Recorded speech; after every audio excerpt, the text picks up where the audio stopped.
ازيكم يا حلوين؟ عاملين ايه؟ دلوقتي هنعمل شويه بسبوسه عشان نحلي بيها.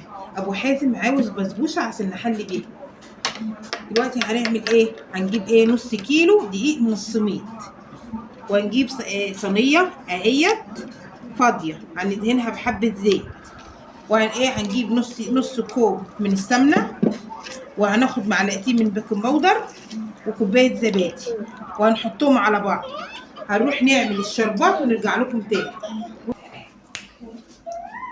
دلوقتي هنعمل شويه الشربات ازاي. هنعمل كوبايه ونص من الميه على كوبايه سكر، وهنفتح النار كده اهو، بس احنا هنوطيها اهيت، ولما تغلي هنحط ايه اللي هحط الفانيليا.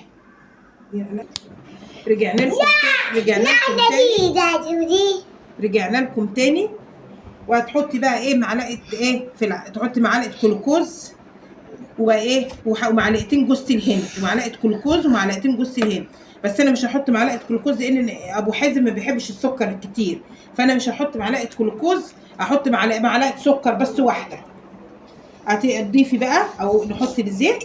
بسم الله الرحمن الرحيم. اهي السمنه اهي حطيناها، زيت او سمنه اللي يريحك. وهنحط معلقه صغيره بيكنج باودر. ماما هشي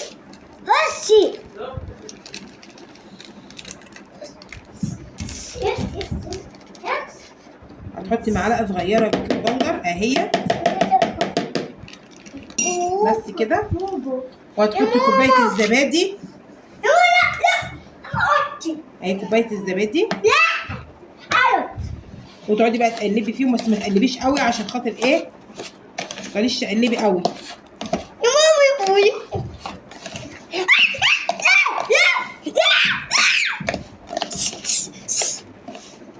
بسم الله الرحمن الرحيم. اللهم صل على النبي. امشي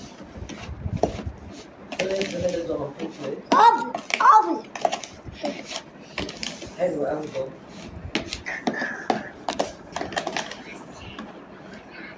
اهي، وبعد كده نروح مفضيينها بعد ما نقلبها كده اهو.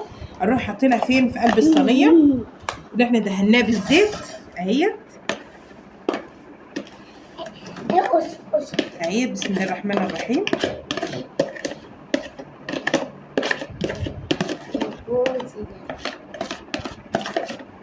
اهي بسم الله الرحمن الرحيم.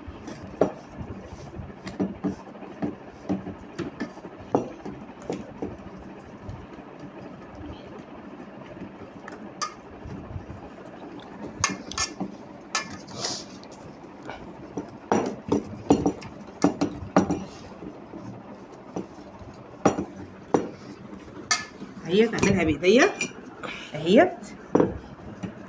بسم الله الرحمن الرحيم اهيت.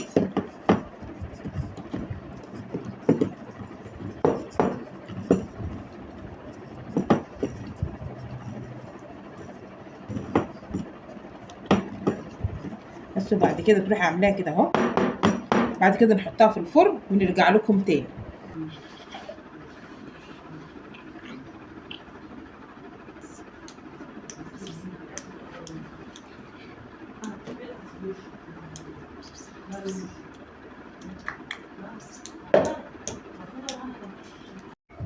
اهي استوت واحمرت، وحطينا عليها الشربات، وبعد كده قطعناها. وهي ما شاء الله الف وهنا على بدنك يا ابو حازم. قولي الفزوره بقى يا لولو كده. هقول لكم فزوره، وكل يوم استنوا مني فزوره. والفزوره ست ستيتا محطوطه على الحيطه، وكل يوم بنغير لها الجلابيه. ست ستيتا محطوطه على الحيطه، وكل يوم بنغير لها الجلابيه. واللي يعرف الاجابه يكتب لنا في الكومنتات. باي.